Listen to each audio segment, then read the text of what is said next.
Hello കൂട്ടുകാരെ, ഇന്ന് ഞങ്ങളെല്ലാവരും കൂടെ ഷവർമ കഴിക്കാമെന്നും പറഞ്ഞുകൊണ്ട് കടയിലോട്ട് പോവുകയാണേ. അങ്ങനെ കടയിലെത്തിയേ. ഇതാണ് കട, ഹോട്ടൽ ഊട്ടുപുര. ഇവിടെ നിന്നാണ് കേട്ടോ ഞങ്ങൾ കഴിക്കുന്നത്.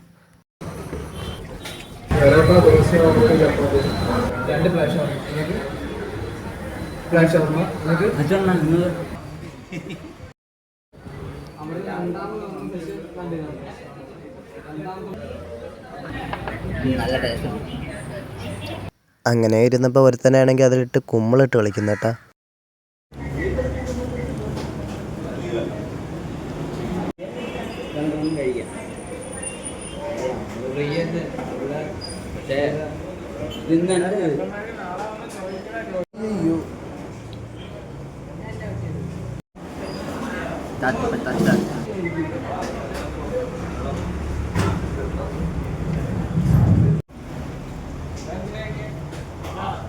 അങ്ങനെ ഞങ്ങൾ ഷവർമയൊക്കെ കഴിച്ച് കഴിഞ്ഞേ. ഇനി നമ്മൾ എന്തായാലും നേരെ വീട്ടിലോട്ട് പോവുകയാണ്. അപ്പോൾ ഇനി എന്തായാലും അടുത്ത വീഡിയോ കാണാം കേട്ടാ. ടാറ്റാ.